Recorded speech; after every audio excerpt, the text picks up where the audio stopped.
परमात्मा बनने की जो विधि है वो बहिरात्मा ही अंतरात्मा बनता है और अंतरात्मा ही परमात्मा बनता है। लेकिन बहिरात्मा से जो अंतरात्मा बनने की यात्रा है वो ही वास्तव में दुर्लभ है, वो ही कठिन है। अनादि काल से हम बहिरात्मापन के ही जीते रहे, अंतरात्मा कभी बन ही नहीं पाए। और जो जीव एक बार अंतरात्मा बन जाता है उसे फिर कुछ ही काल में परमात्मा पद मिल जाता है, उसे परमात्मा बनने में फिर देर नहीं लगती। लेकिन बहिरात्मा से जो अंतरात्मा की यात्रा है वो बहुत कठिन है, बहुत कठिन है। क्यों कठिन है? क्योंकि बहिरात्मा से अंतरात्मा बनने की जो विधि है वो विधि सुनने का, समझने का, पढ़ने का अवसर ही बहुत कम जीवों को मिल पाता है। मनुष्य पर्याय बहुत दुर्लभ है, सच्चे देव शास्त्र गुरु बहुत दुर्लभ है, सच्चा तत्व ज्ञान सुनने मिलना बहुत दुर्लभ है। फिर वो सच्चा तत्व ज्ञान बराबर समझ में आ जाए ये महादुर्लभ है। फिर सही समझ में आ जाए, फिर वो अनुभव में आ जाए वो और महादुर्लभ है। दुर्लभ से दुर्लभ है वो। जैसे एक इंद्री से दो इंद्री होना दुर्लभ, दो इंद्री से तीन इंद्री, तीन से चार, चार से पाँच, बहुत दुर्लभ। ऐसे ही इस जीव को सच्चा तत्व ज्ञान मिल जाए और वो आत्मा के अनुभव में आ जाए वो महादुर्लभ है। हमने इस आत्मा के अनुभव को पाने के लिए क्या क्या नहीं किया, यहाँ तक कि अपन ने अनंत बार जब भी मौका मिला विषय कसाय का त्याग कर कर साधु बन गए, द्रव्यलिंगी साधु हो गए, श्रावक हो गए, त्यागी वृत्ति हो गए, ब्रह्मचारी हो गए।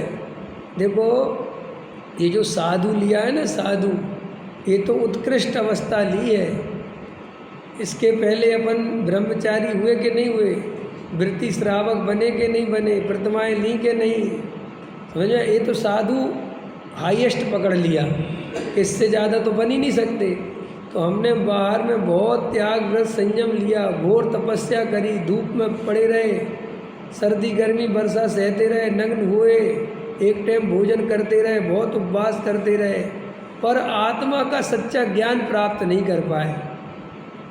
आत्मा के ज्ञान के लिए ही साधु बने थे, फिर भी वो आत्मा का ज्ञान नहीं कर पाए। तो क्यों नहीं कर पाए? क्या गलती रह गई?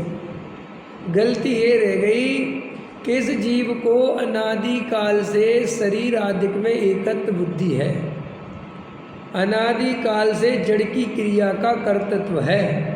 तो वहाँ से साधु तो बन गया, लेकिन उस साधु पने की पर्याय में अहम पना स्थापित कर लिया। मैं साधु, मैं त्यागी वृत्ति, मैं ऐसे नियम पालता हूँ, मैं ये नहीं खाता, मेरे जैसी चर्या कोई नहीं पालता।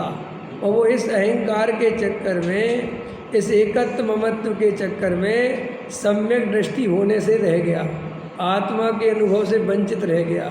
और जो जीव आत्मा के अनुभव से वंचित रह गया उसे काल अनंत वापस संसार में घूमना ही घूमना है।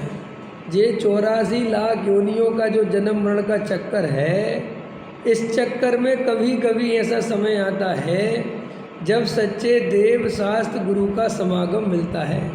वरना बेचारे बहुत से जीव तो मनुष्य भव में आकर, मनुष्य पर्याय में आकर, संगी पंचेंद्री होकर, गृहीत मिथ्यात्व का सेवन कर कर, सप्त व्यसनों का सेवन कर कर इनमें ही बेचारा पूरा जीवन निकाल देते हैं।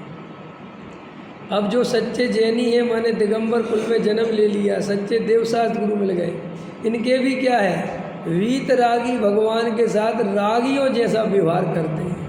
वहाँ पर भी उन भगवान को खुश करके कुछ संपत्ति बढ़ाना चाहते हैं, मकान दुकान बढ़ाना चाहते हैं, उनके पूजा पाठ अभिषेक से कुछ अनुकूलता बनी रहे, कुछ भगवान मेरे सब बढ़िया चलता रहे। तो वीतरागी भगवान को भी रागियों की तरह पूजता है और कहता तो क्या है कि मैं वीतरागी को पूज रहा हूँ। और पूजता किसको है? राग को, क्योंकि अंदर में तो राग की पूर्ति करना है ना, संयोग चाहिए ना। तो ऐसे देव शास्त्र गुरु मिले तो वहाँ पर भी गृहीत मिथ्यात्व नहीं छूटा। और किसी ने गृहीत मिथ्यात्व छोड़ दिया, ये समझ लिया कि अरे देव शास्त्र गुरु किसी का भला बुरा नहीं करते। तो पुण्य में उपादेय बुद्धि रखी, पुण्य तो जरूरी है, पुण्य तो करना चाहिए, कम से कम पुण्य से अनुकूल सामग्री मिलती है। तो पुण्य के पीछे पड़ा, सो सम्यक दर्शन से वंचित रह गया। फिर किसी ने समझाया कि देखो भाई, पुण्य पाप भी एक समान है, ये भी संसार के कारण है, बंध के कारण है, इनमें क्या भेद करते हो? तो बोले ठीक है साहब, लेकिन वो क्रिया का कर्तृत्व पकड़ लिया कि साहब क्रिया तो कम से कम मैं करता ही हूँ, व्रत तो मैं, देखो मैंने अब पुण्य पाप तो नहीं चाहिए मुझे, लेकिन भाई साहब पुण्य तो मैं करता हूँ ना, परिणाम तो मैं अच्छे रखता हूँ ना, देखो फलाने के परिणाम कैसे खराब है, तो उन परिणामों का कर्तृत्व रह गया। जैसे कैंसर का कितना ही इलाज करो, कितना ही इलाज करो, फिर भी कोई ना कोई उसका कीटाणु रह जाता है, ऐसे ही मिथ्यात्व का कितना ही इलाज करो, लेकिन जरा सी तुमने गलती करी, जरा सी चूक करी, और मिथ्यात्व बैरी का अंश भी बुरा है, माने वो इतना सा मिथ्यात्व अगर वो मान्यता में पड़ा रहा तो वो निगोद ले जाने की शक्ति रखता है।